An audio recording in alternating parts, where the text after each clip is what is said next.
Hello and welcome to this year's closing keynote address. As someone who is extremely interested in real estate, it is my pleasure to welcome Amy Bohutinsky to the stage. Amy is Chief Operating Officer of Zillow Group, an online real estate database company. She is a recognized leader in her field, receiving numerous awards, including Inman News's 100 Most Influential Real Estate Leaders in 2013. Amy graduated from Washington & Lee in 1997 with a degree in journalism and mass communications, and she can proudly say that she graduated from W&L without taking a single class in the C School. One class. One class in the C School. She began her career in broadcast journalism, working for various CBS, NBC, and ABC affiliates. In 2005, she joined Zillow Group as one of the company's earliest employees. From here, Amy built the marketing and communications functions from the ground up. She then served as Zillow's Chief Marketing Officer before becoming the Chief Operating Officer. Currently as COO, she oversees Zillow's people organization, marketing, communications, and consumer care. We are extremely excited to have her back at W&L for the 2016 ADLIB conference. So please join me in welcoming Amy Bohutinsky.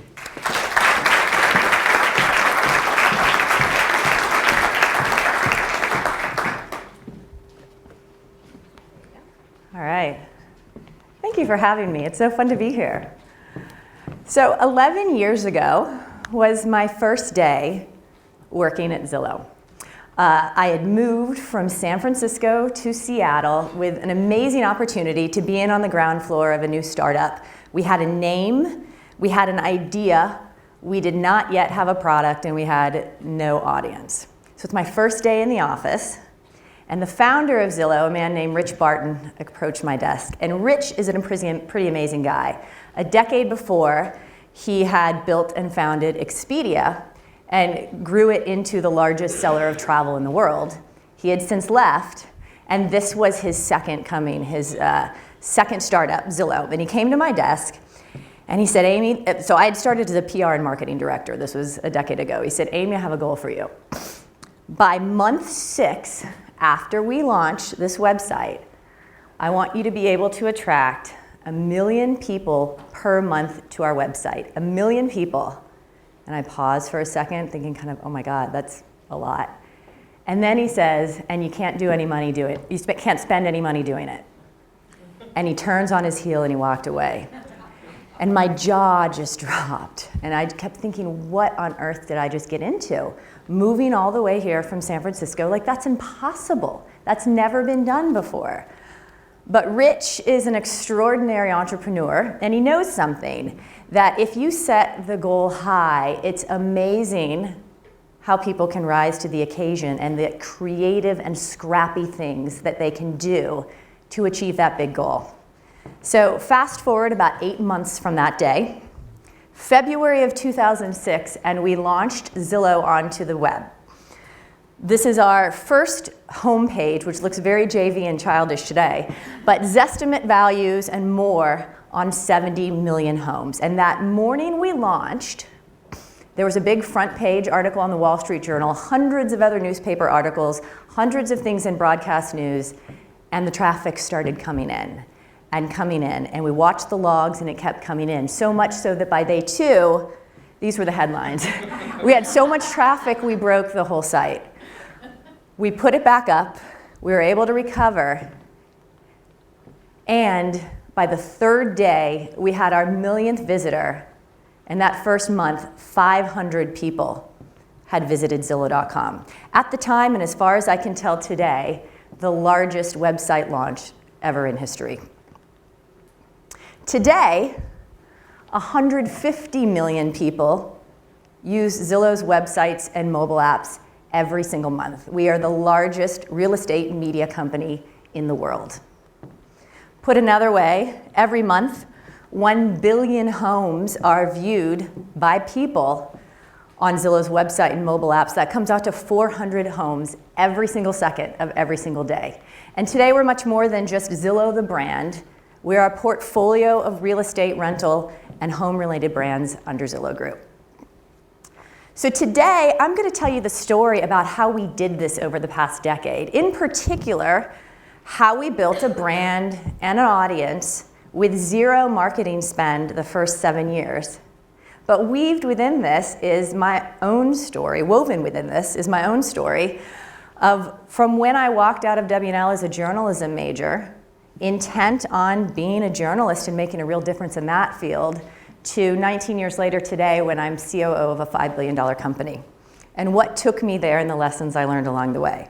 But to tell this story, I have to start at the beginning, which would be the day I walked out of W&L. So fat cheeks with spring term excess with my parents. The fat cheeks go away a few months later. But with my parents, I was really excited because a week later, I was starting my first job as a TV reporter at NBC 29 in Charlottesville. When you're in the journalism school, if you're in broadcast journalism, there's like the way that markets are rated by size. Charlottesville, I believe, is, if not one of the smallest markets in the country. It's like 199. But it was a great starting ground. It's where I started a week after graduation, and I was a reporter covering crime and courts. Now, you get into like rural Virginia and Orange County, and there are some really odd and interesting things that happen in crimes and courts. And it was in this first job that I learned a couple of traits and habits that I feel like have followed me through my entire career and made me a better business person. The first being scrappy. The second, moving very fast. So every day on this job, I had to write and report, often live, a story for the noon, 5, and 6 o'clock news, often starting over right away. So the elements of scrappiness and speed and then succinct storytelling were something that I learned in the J school here, but had to apply in a real-world application right away. Pretty soon, I got pretty good at it, and I got an offer a year later to go to an ABC station in Southwest Florida, a much bigger market to me at the time. And I moved, and there I covered things like hurricanes. So when I was trying to get stills for this presentation, I was watching this old video, and I kept trying to get a still of a picture that didn't look utterly ridiculous, and then I just gave up because they all looked like this. So I covered things like hurricanes and fires. You see the very concerned look for that blaze out there, and apparently a fish concert. But I spent a couple years there honing my skills of speed and scrappiness and storytelling.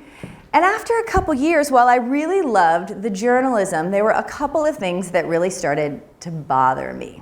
Number one, I was the youngest person in the oldest county in the United States. And I'm not kidding you, Charlotte County, Florida is the oldest county in the United States, and being like a 23-year-old there, it wasn't very fun.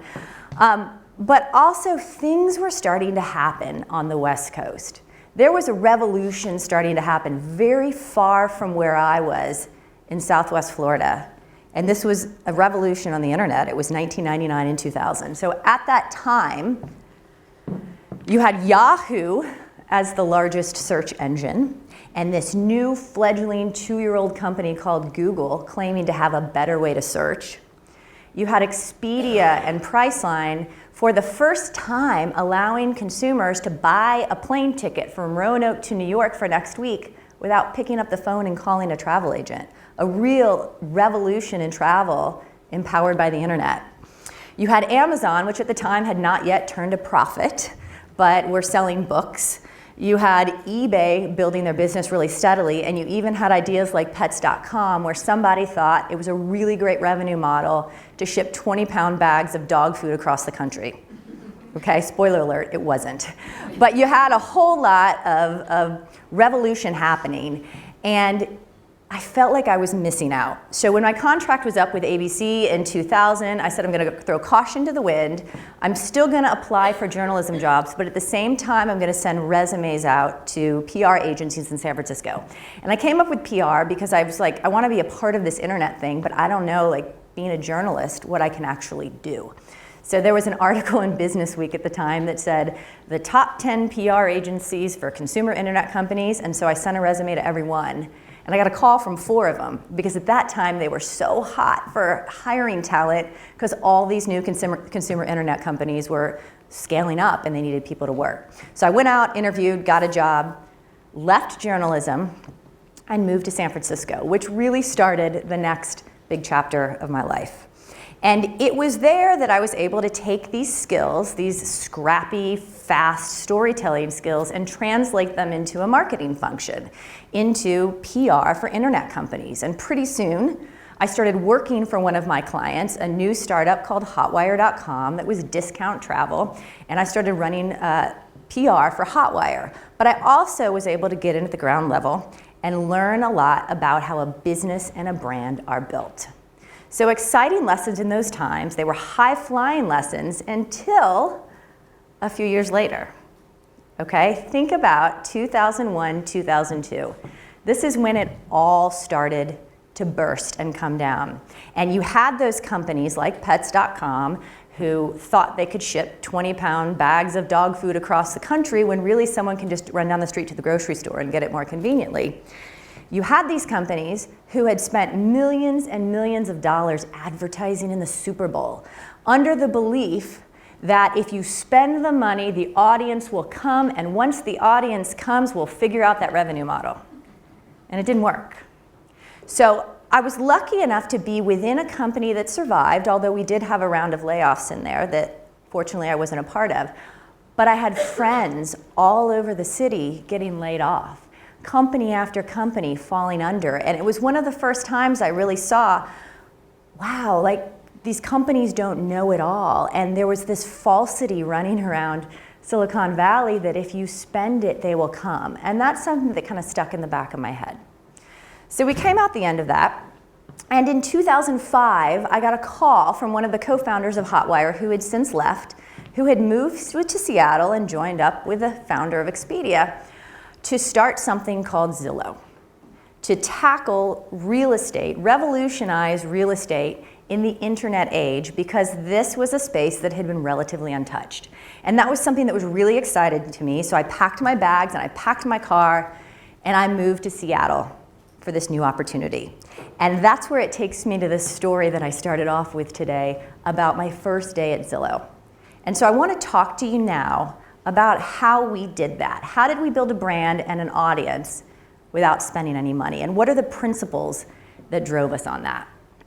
The first is product is marketing, okay? The absolute best marketing you can possibly do, period, is to build a product that people love and want to talk about and want to tell others about.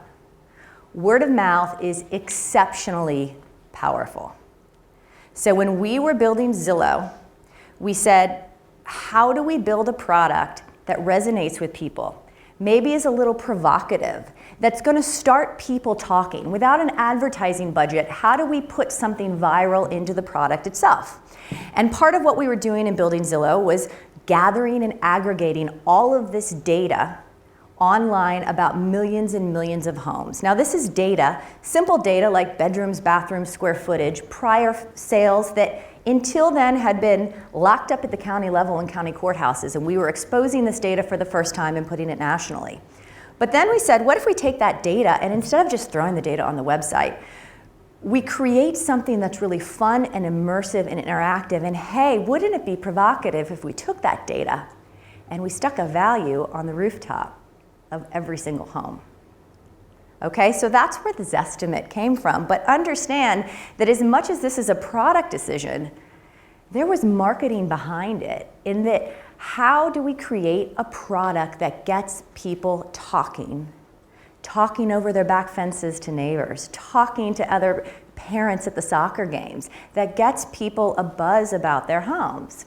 So marketing was very, very steeped in the product at Zillow, always has been, and even today, something that's quite unusual is that product strategy at Zillow lives within the marketing team, because we really see marketing and product as one thing. So you start with product as marketing as your foundation. And the next part of the foundation is PR. So you have this great product that you know people will love and want to use. So how do you get it in the hands of more people, and how do you get people talking about it? Well, the primary foundation of our launch strategy for Zillow, and today, one of the primary foundations of our marketing strategy is PR. I want to show you a short video of just a couple of the PR hits we've had over the past year. This is all free, unpaid, fun stuff. When we started Zillow in 2006, it was hard to find listings online. It was impossible to know what people paid for their home. Getting tax information on properties and parcels was almost impossible. 90% of buyers are starting their search online, often on a mobile device. Mortgage expert Aaron Plan says buying your first home doesn't mean you have to settle for high fees. See houses before they hit the market, or zestimate the value of your home at this website. Babu, what is Zillow? Today, according to Zillow, it would be worth sell for $386 million. Home prices are rising. A new report from Zillow out this morning, brand new, shows fewer homeowners are underwater. Most Americans want Taylor Swift as their next door buddy, according to the 9th annual Zillow Celebrity Neighbor Survey. Well, yeah, we were really excited to kind of take the treasure trove of data that we've accumulated at Zillow over the past 10 years, and then really kind of apply facts and data to answering some really essential questions about real estate. According to Zillow Talk, a new real estate book, houses near Starbucks appreciated 96% between 1996 and 2014. What residence does real estate website Zillow value at about $300 million? White House. Wow. You're feeling it as a buyer. You're putting in multiple offers. It's hard finding an available house out there, and it's tough for buyers right now in general. Dude, what are you doing? Playing Hunger Bunker. It's the championship. No way! This is why Zillow estimates our house at $4. For Sharon in a house that I bought for her with her money, but I Zillowed it on my computer that she bought me. Well, you come to Zillow to look for homes for sale, homes for rent, to figure out what your home is worth, to Zillow your home and check this estimate, to Zillow your friend's home or your boss's home. And Just one closing comment, Josh. I think you guys have done a great job in helping to make consumers more empowered when they are buying a home, selling a home, and it's a wonderful service.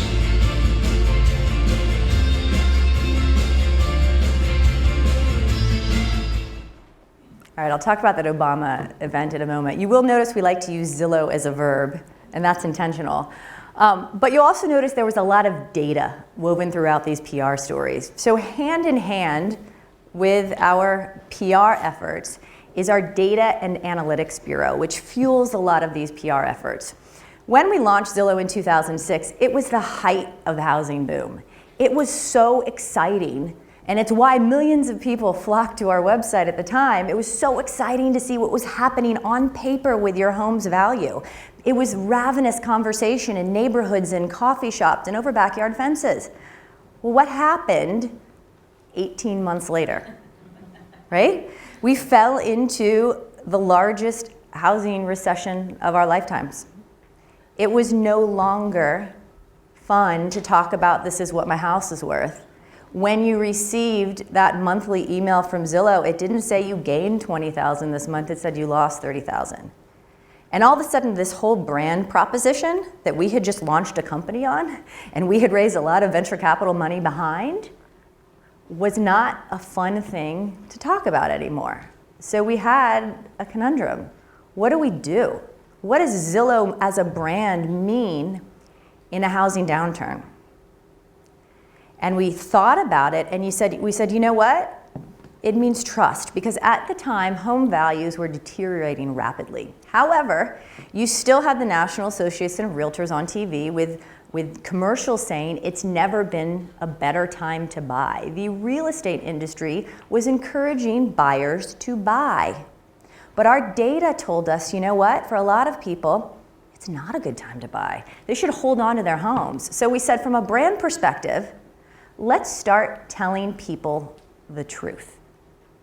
Let's be the brand that stands for the truth, even in good times, even in bad times, even if it's not great news they want to hear, because we engender trust with that. So this is when we started our Data and Analytics Bureau. We started packaging up real estate data at the national level, at the state level, at the city and county level, down to the neighborhood level, across hundreds of cities across the US. And we disseminated these reports to media. Front page headlines throughout the housing downturn, fueled by Zillow data. Then we started taking it beyond media, and we said, what if we talked to the pundits themselves? And we started spending a lot of time in Washington, talking to lawmakers who are working on housing policy, saying, if you are talking about housing, here's a bunch of Zillow data for you to quote. We talked to academics and economists, and we said, whenever there is a conversation happening anywhere in the United States about housing, Zillow data should be the source fueling that conversation.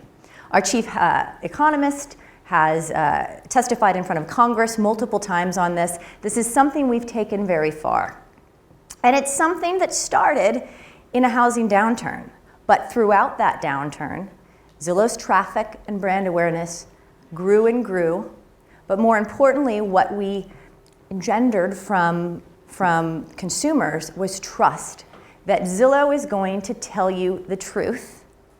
And Zillow is your authoritative resource on housing. And as we came out of the housing recession, we've seen this impact our business and our traffic in spades. So our economics bureau is a really important partner to marketing and is the core of our PR strategy. We've even taken it so far as to write a book, which we published last year, Zillow Talk. So the Zillow data is something we talk about all the time. And the fun story that comes out of this is in 2013, all of this work we had been doing with economists and in Washington came to fruition when we received a call from the White House. So we had been talking to the White House for a couple of years about all of the data we have, but it sort of comes down to when is housing on the president's agenda if we can ever kind of work something out. But we told them, if you're ever going to talk about housing, if you're ever going to talk about housing, Zillow is the brand you want to work with. So we got a call in the summer of 2013 from the White House saying, we'd like you to do an event with the president in 5 days. And they said, what kind of event can you work up with us and dream up with us to connect the president to your users? So we came up with this event where our CEO, Spencer, sat down with the president and fielded questions via social media from the public, from Zillow's millions of users. And it was something that was pretty hard to pull off. We had 5 days to build a studio because we had to meet the president when he was passing through LA in a nondescript conference room of a hotel. So we had to build a broadcast studio. We had to learn to become broadcasters and rent a satellite truck and broadcast this live on Zillow. We also partnered with Yahoo to have it broadcast live on the front page of Yahoo. And then we had to stir up interest in social media questions over the days leading up to it. So we held this event with the president, this Zillow branded event, a conversation where you, the American citizen, can ask a question directly of the president about housing.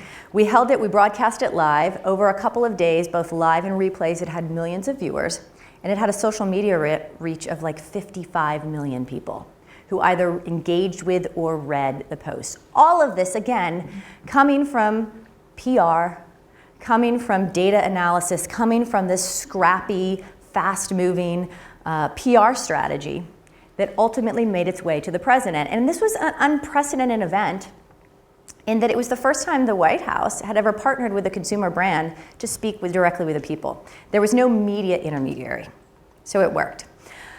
But it's not all serious, the data PR and the data social media we do. We also have fun with it too. This that you're looking at, it's our Zestimate on the White House. Okay? This was a quick idea that came, I think it was when President Obama had his inauguration in 2009. And we said, what if we put a Zestimate on the White House? What if we pretended that the White House was a house that you could buy and sell, and we put a Zestimate on the White House? So we went to our economists and we said, if we go crunch all of our data, what could you come up with for the White House? So they got their statisticians and they looked at the bedrooms and the bathrooms and the square footage.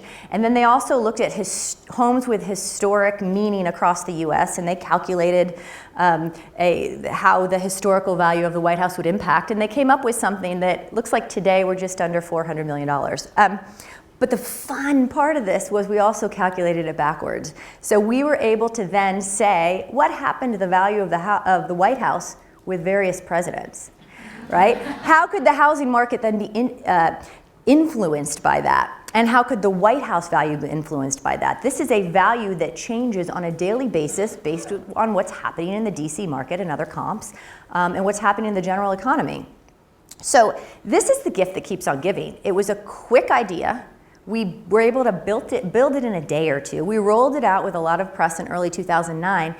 But this comes up all the time. To this day, we've got news stations who pull in the White House value as an economic indicator, right? And who compare Obama's first term to his second term. And it's the gift that keeps on giving. But it was just a scrappy, free, fun, easy idea that to this day, years and years later, we see show up in media coverage all the time. We also do fun things around crunching data for various holidays and fun times of the year. My favorite one is actually our Trick or Treat Index, where we had our data team try to figure out a way that you could game the system and figure out where's the best place to trick or treat. And we've been doing this for years. So we look at home values, walkability, density of homes, and crime. Right? And we have an algorithm that throws them together so that you can try to figure out where's a safe place where the houses are relatively close together, but they're big houses, so they give you the full-size candy bars, and the crime is low. And this is an index that we do across the country and down to the neighborhood level, and it gets an enormous amount of PR every year. We have news stations calling us every year now, the beginning of October, saying, when's your Trick or Treat Index coming out? They love to say it because the neighborhoods actually move around year to year based on crime rates and home values. Again, a simple, scrappy idea that has paid for itself in spades over the years. Now, in addition to the PR, social media we also, over the years, started running our own news bureau. Because there was a point in time where we said, you know, we're feeding all this information to reporters who are then writing the story, but at the same time, all these media outlets are hiring fewer and fewer reporters. Why don't we just write the stories? So we have an editorial team. We've probably got about a dozen people in-house, maybe 20 or 30 freelancers who write for us. And we run a news bureau. And all of this stuff I talk about, from the housing data to celebrity real estate news, we break this news and now we syndicate it across the web. MSN, NBC, AOL, Yahoo, they all take our stories and syndicate it, our Zillow branded stories and syndicated. And often these stories link back to our site and pages and our media news site, Zillow Porchlight, which in and of itself gets a couple million visitors a month. So again, it's using these skills of journalism, scrappiness, storytelling to build a brand.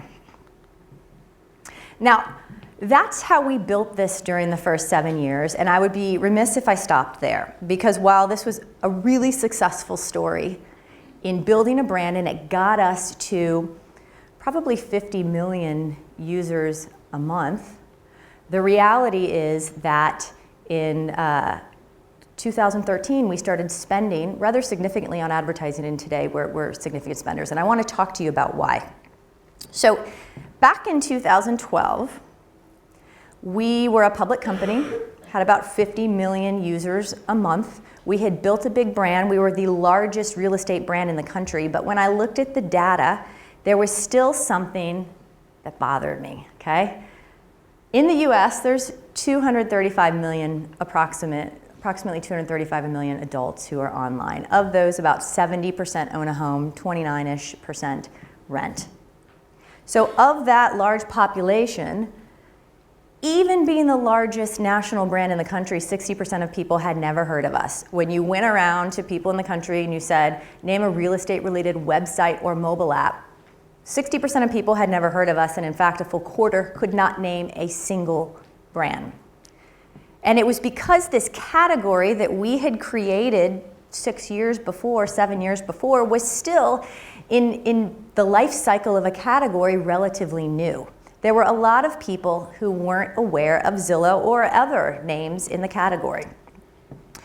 And so we could continue doing what we were doing and kind of have this slow growth, or we could come up with something as an accelerator on this foundation that we had built, because we knew that once we introduced people to Zillow, once people tried the product, that we had a massive opportunity, and these were people who then told other people about it. And we asked ourselves, if we start to spend money on advertising, will this be a rising tide that lifts all boats? And this whole organic foundation that we've built, can we make it work even harder? So we decided in 2013 to try our first test of TV advertising. By this point, we were a public company. We had cash reserves. It was the right time in our life cycle to try it. And before we did this, we went out and we talked to potential home buyers all around the country. A lot had changed in the housing downturn, and we wanted to understand what really motivates people. And it was an interesting story they told us, this kind of left brain, right brain, yin-yang thing. So on the one hand, buying a home is this really rational, numbers-driven process, right? It's all about a number. What is the price of that home? How much can I afford? What kind of down payment on a mortgage can I do?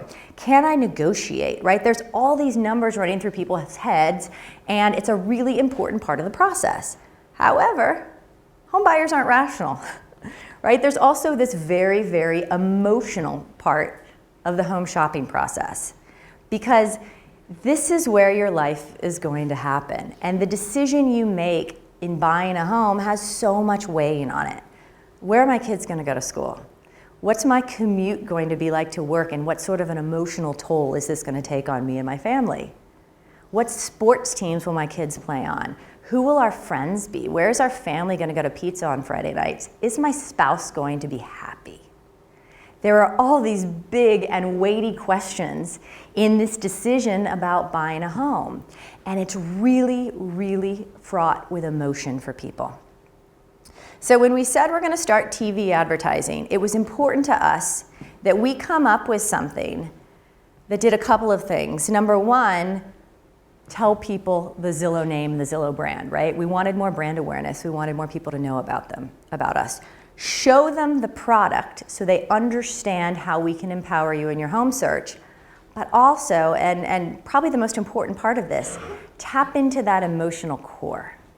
Tell stories that resonate and that say to people, we understand what you're going through. We get it. We're going to help you.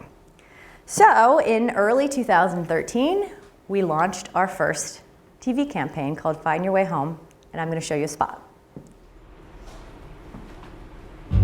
Did you get my email? I did. So what'd you think of the house?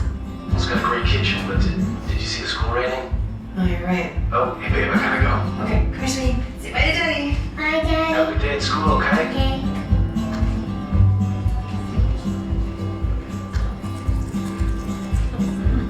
Well, what about when my parents visit? I just don't think this is my room. Let's keep looking. Okay. You just love this one. I mean, look at it. It's next to a park. I love it. I love it too. What do you think we're gonna have? Nice to say. Cool. Too sweet.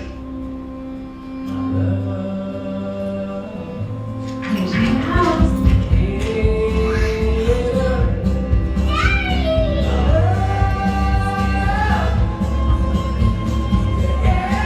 You're not just looking for a house. You're looking for a place for your life to happen. Zillow. Did anyone tear up on that? Yeah, this was the first spot we had, but it was one that incited a really emotional response, right? But more than that, we started hearing stories from people. We had a couple different spots like this over the first 2 years of TV advertising, big story arcs that showed the product very heavily. The product drove the story, which is actually really hard to do in a big story arc. But more importantly, elicited a real reaction from people out there saying, yeah, I get it. I went through something like that. That's how I felt. And in fact, over the first couple of years, we heard that so much from people that the next iteration of our ad campaign that just launched a few months ago is the stories that real homeowners and buyers tell themselves. So I just want to show you very quickly the next iteration of TV advertising from the people themselves.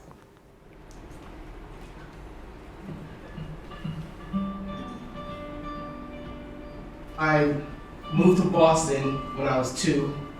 There was 14 of us in a 4-bedroom apartment in the projects in Boston. To be the first, actually, kid to buy a house in my, I just realized that I'm the first kid to buy a house. very proud moment. Whatever home means to you, we'll help you find it. Zillow. It's not your standard family situation, just me and my 4 daughters. There's a lot of dancing and pageants that go on in our kitchens and living rooms and things like that. I've had to learn to accept certain things, like the fact that my toenails and fingernails are going to be painted constantly. But it's really awesome to watch them at their own things. They're great kids, all of them. Whatever home means to you, we'll help you find it. Zillow.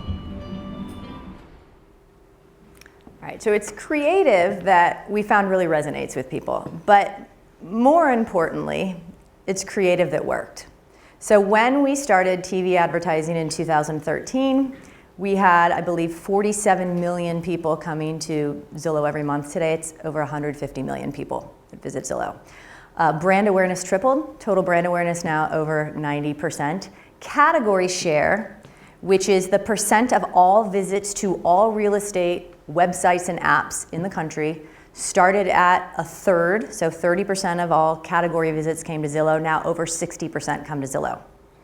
So what we saw in just a couple years, not even 3 years of TV advertising now, is that it worked. But I deeply believe that it only worked because of that foundation we built first. So we did not start spending money on advertising until we had 7 years under our belt and this foundation of millions of users coming to Zillow every month on an organic basis, based on a product that they love and based on free channels like PR, SEO, email, social media, content marketing.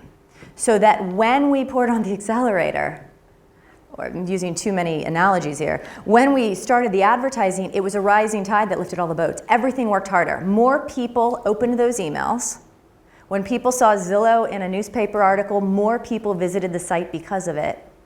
When we were in natural search and SEO, more people clicked on the link because they had seen this. So it was the right time in our evolution to try this.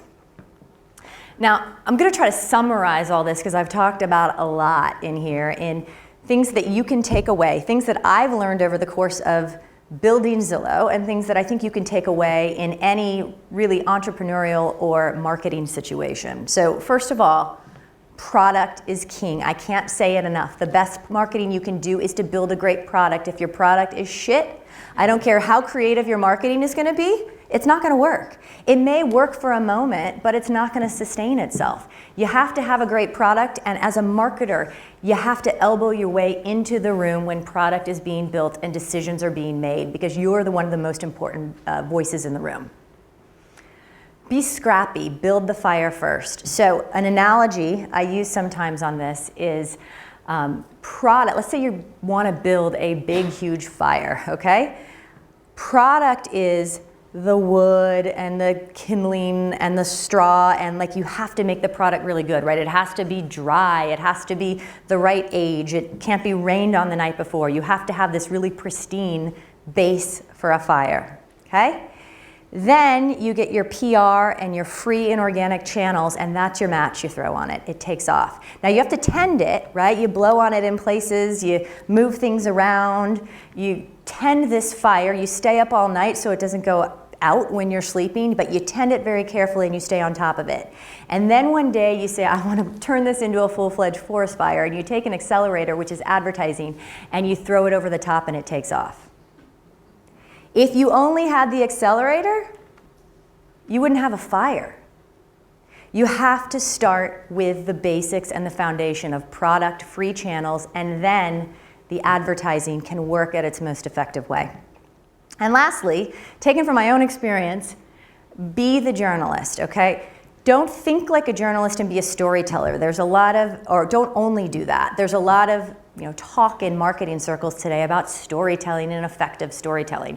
You should absolutely tell great stories, but before you even begin to tell those stories, you put your little pencil behind your head, you put your cigarette on, you get your typewriter out, and you go think like a journalist and you be curious. Curiosity is the start of all of this, right? You be curious about how are people being impacted by the macro environment? So in our case, in the housing market, when everyone else is saying buy a home, what's really impacting people? How are they feeling? What are they losing in their lives? And how do we tap into that and help them? You ask lots of questions. When we were talking to home buyers and we knew that buying a home is all about numbers, they told us also, this is really stressful and emotional to us. And we said, how do we tap into that? So you be curious. You also be scrappy and you move fast and you work like you're on deadline. Don't take a year to do all the market research and do this in a very logical, weighted fashion. There are some things where you just have to go with your gut. There are times you do the research too, but you always want to move fast and be the first to be out there. And then, with that, then you tell the stories. So you be the journalist start to finish. And I think when you have that product, you have that foundation, and you have that curiosity and storytelling, there's really, really amazing things that you can do. Thank you.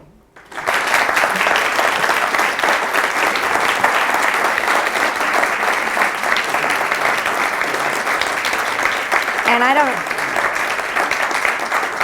I think we have time for Q&A if there is some, do we? Okay, is there? Hi, yes. You started off by talking about the revenue models of all the .coms that sort of failed. So tell us about Zillow's revenue. Our revenue model, yeah.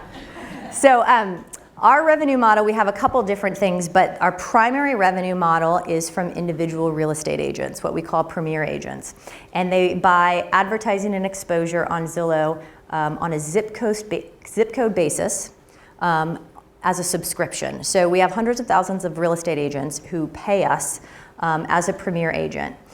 For exposure to the millions of buyers who come into the door every day. We also provide them software and services to help them become better agents. So a mobile CRM, for example, which is to manage all of their leads coming in and be able to farm those out to different people on their team. So Premier Agent is our primary revenue model. In 2015, we had about close to $700 million in revenue. And we have a number of other things, smaller parts of our revenue in mortgages and rentals as well. Hi. So you said a couple years ago you had a third of the market share. Now you have 60% of the market share, and you're on an upward trend. So I was wondering what your goal is next.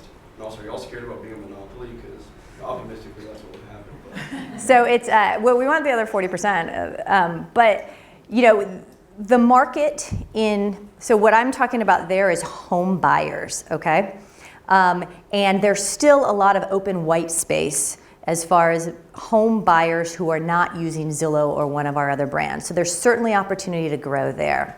But we also have marketplaces. You know, I spent a lot of time talking about the real estate marketplace, which is where we spend advertising dollars and derive most of our revenue today. But we also have marketplaces in rentals. So we are the largest rentals shopping brand in the country. And we have Zillow, HotPads, and Trulia, who all are rentals brands as well. That's something that there's still a ton of brand white space. Lots of people around the country still use Craigslist, which is a crappy interface, which is really hard to find what you need, and you don't have a nice little map-based app to go off of. So lots of upside there. We have a mortgage business that has a long way to grow, and we have a home decor and remodeling business that has a long way to grow. Ultimately, what I want is someone your age to use Zillow for the first time when you're renting your first apartment. And every year your apartment is up for lease, and you're either going to move or you're going to renegotiate your rent. So you have to engage with Zillow or one of our brands frequently.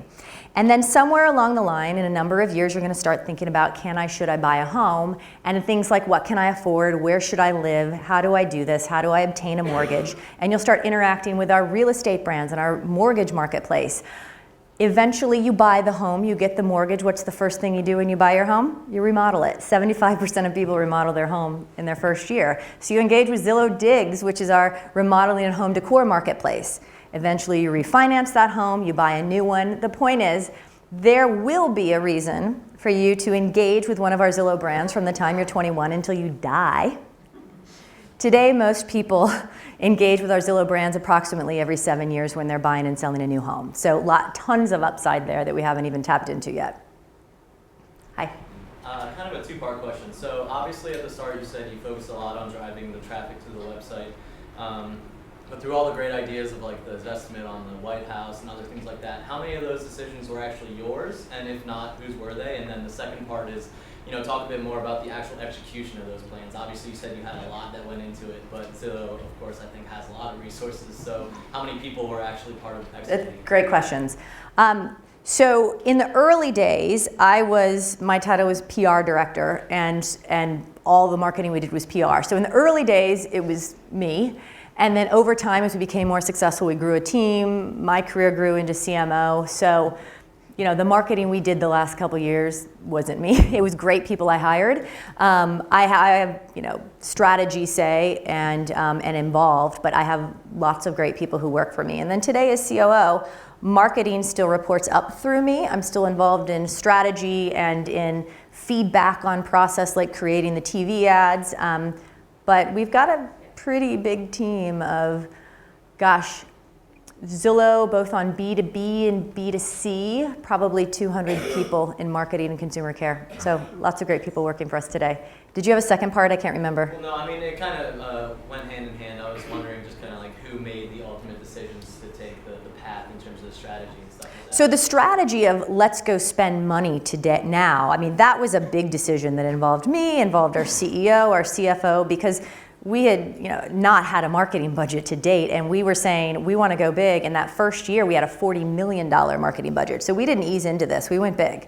But that's a bigger decision as a public company about making an investment that we believe would pay off in the long term. It was an interesting thing as a public company though, that as a public company, your investors in Wall Street, they want to know next quarter and the quarter after. And it actually takes quite a bit of guts as a public company to say, we're going to throw that aside and we're going to go spend a whole bunch of money and we're going to significantly lower our profitability because we believe, and trust us, come along with us guys, but we believe that years down the line this is going to pay out. So it was a kind of a big ballsy decision and something that's certainly harder to do when you're public than when you're private, but we really believed that based on the foundation we had, it was going to work out, and it did. Yeah. So I imagine at the inception of Zillow, real estate agents were kind of seeing it as a competition and that they weren't very happy about it. So I'm wondering if, since now it's such a partnership between the real estate agents and you say that it's a big part of the revenue, the majority of your revenue, was that a conscious decision to become more of a partner with that community, or was that kind of an accident? So we always envisioned, by the way, okay, I won't call you out yet, but I'm going to introduce you in a minute. Early on, we always knew we would partner with real estate agents in some way because we believed we were going to build a really big audience that would be valuable to real estate agents. And at the same time, there was this shift in advertising happening from offline to online. So when we launched Zillow a decade ago, real estate agents' primary marketing channel was the newspaper and refrigerator magnets and calendars and flyers. And those dollars largely have shifted online. So we said, as that shift is happening, we want Zillow to be the recipient of this. But I hope I don't embarrass you, but I want to call you out. Meg is one of our premier agents out of Roanoke, and I met her last fall. She and her dad run a very, very successful real estate business in Roanoke, and they came to a big conference we have for our paying premier agents in Las Vegas, 1,000 of them, and she introduced herself. But I'm curious, like from your standpoint, being an agent, like what do you think? How does it work for you?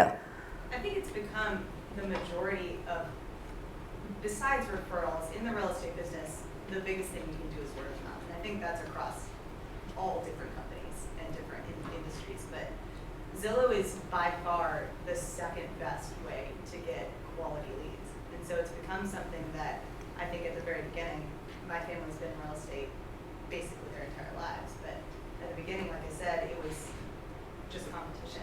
And now it's become some of our biggest assets. And if I remember, wasn't it you when you joined your dad who got your dad doing this, who got your dad advertising online? I love that he had been running this business for decades, and then she comes out of W&L and says, we're going to take you into the new millennium, and they've been incredibly successful from it. Yeah. Hey, Amy, I'm curious, as Zillow was being built, were you the only woman in the room? That's a great question. I was one of three. There was a product director in the very early days and our head of recruiting. But it has been a really interesting experience because in tech is primarily male. And startups are typically companies that don't have robust HR departments, right? And aren't necessarily recruiting for diversity. They're just recruiting for people to be in the door. So I've had some experiences like being the first person ever at Zillow to take a maternity leave and to create what that was and to push back a little bit, right? We were in a startup mode where, you know, the people I worked with wanted me to come back right away. And number one, I needed to go take a maternity leave. But secondly, I recognized at the time, like if I'm the first one doing this, I'm gonna give people permission or not, women permission or not who come after me to maybe do the same. So it was really important to me that I took healthy time off and that I was able to, even through actions, give permission to other women. But it's been an empowering experience too, to be a part of this. And I see so many more women, not only in our company, but in tech today than I did a decade ago, for sure. Yep. So I know you started with the company very early on, and I'm with a startup now, and I know starting with a new company can be very daunting because there's not a lot that's been proven, especially when you don't have advertising dollars and you're kind of given this role to grow the company. What are some of the things that you saw in Zillow and have continued to see in Zillow that made you realize you made the right decision and empowered you to stay and kind of see the future when that didn't exist yet? It's a great question. A couple of things.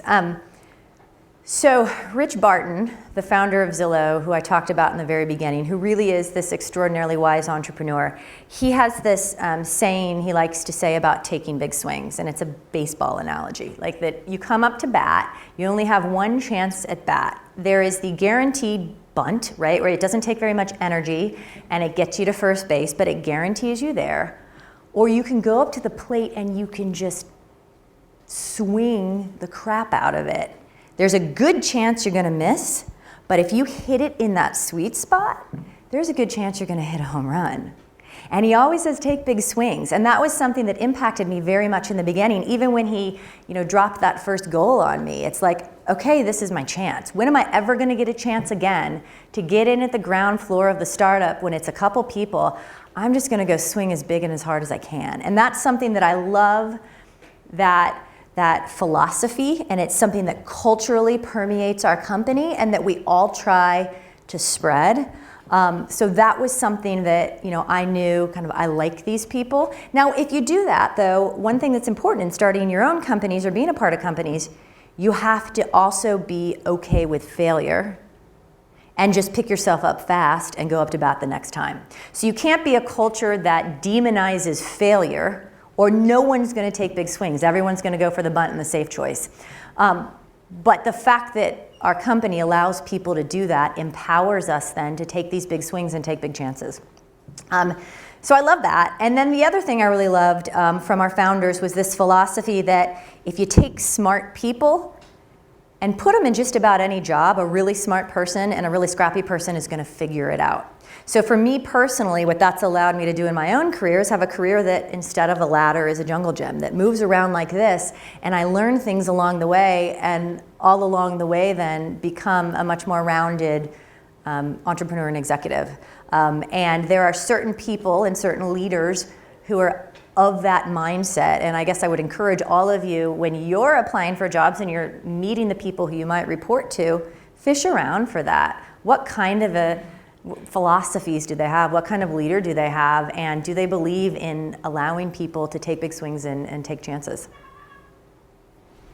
When you talk about taking big swings and having that be a big part of your culture, I'm wondering whether that was affected by going public, because your shareholders obviously really don't want you to miss. And so I'm wondering how you guys navigated that shift from going from private to public in terms of your culture. That's a great question. So we talked about it a lot, and we kind of all had to agree, as a public company, we're going to operate in largely the same way, and we have to be okay sometimes with the short-term impact of that, because we are all in this for the long term. As shareholders and owners of our company, We are owners for the long term. We're not going to sell next quarter. So therefore, it's in our best interest to make these decisions that impact the long term, and it works its way out over time. But one of the things we did is culturally, within the company, to our employees, we rarely talk about stock price. We rarely look at it, we rarely acknowledge it. Because we don't want a culture of people that is looking at the stock price every day, that's talking to people and say, did you see it go up? Did you see it go down? That are obsessed with that. Because then you start to make daily decisions because of that. So we culturally try to encourage people not to look at it. We don't acknowledge it much from the leadership level, and we talk about long term and all the things we're building for the long term. It's something you have to do very intentionally, and it's something you have to steel up for externally at times when you make a decision like lowering your profitability significantly. Or last year we bought Trulia, which was a $2.5 billion acquisition of our largest competitor to build this portfolio of brands. That's something that the benefits and the fruition aren't going to come out for some time, but we just took the big swing to do it.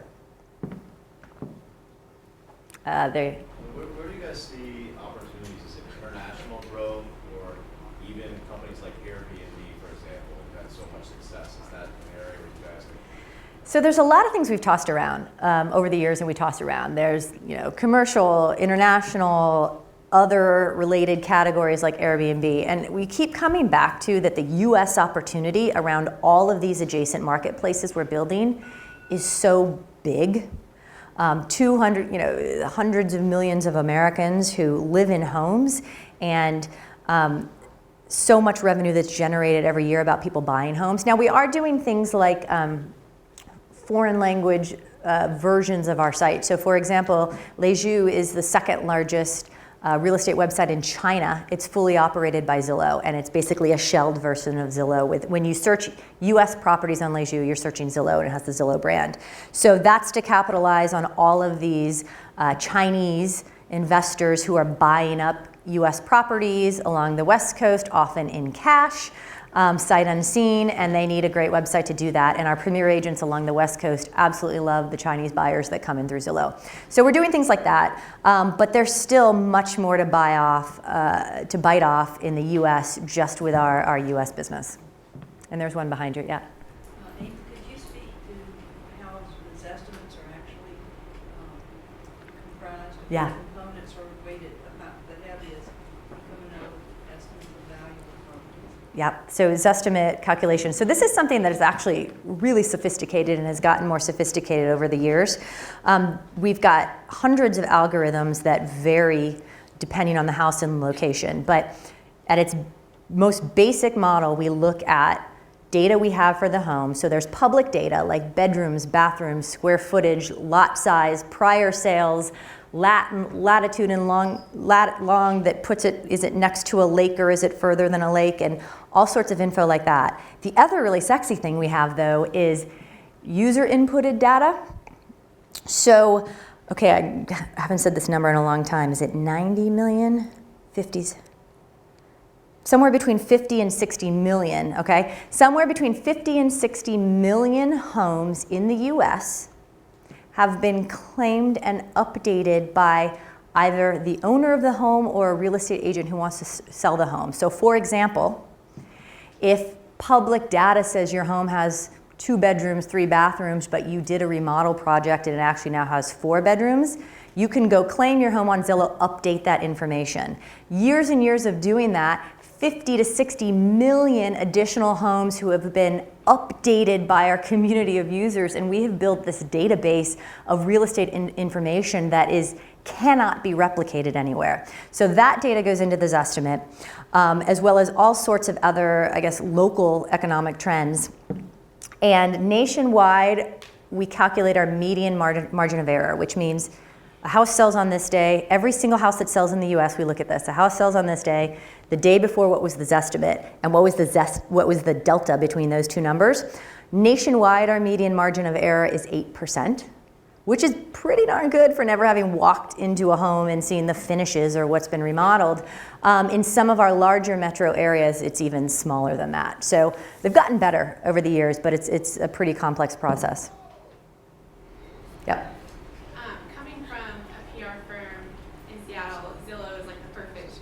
You're coming from a PR firm in Seattle? Edelman. Oh, cool. So I'm sure you've probably been pitched a million times by the tech practice. I'm wondering, do you guys ever use PR, ad, or digital agencies? And if not, what kind of went into your decision to do things in-house? Yeah, so when we launched the company in 2006, and it was just me, I had an agency, Fleischman Hillard, and the reason I had an agency was I had no idea how much work it was going to be. Like, did I need to hire more people or not? So we had an agency. A year and a half in, we then no longer had the agency, and I built a team in-house because I just had a good idea of how many people it would take. So PR is something that we feel like we have a ton of expertise in-house. I have a great team, a bunch of former journalists who have a really just probably one of the best PR teams anywhere. I'm biased, obviously, but they're amazing. Advertising, yes, we have agencies. We have a creative agency, Deutsch LA, who has done our creative that you saw, and that is won a number of awards, and they do a great job there. We have a media buying agency for specifically our brand advertising. All of our digital advertising and such we do in-house. So like yes and no, it depends on the situation. Any others? All right, I think it's time for a reception. What do you guys think? Thank you.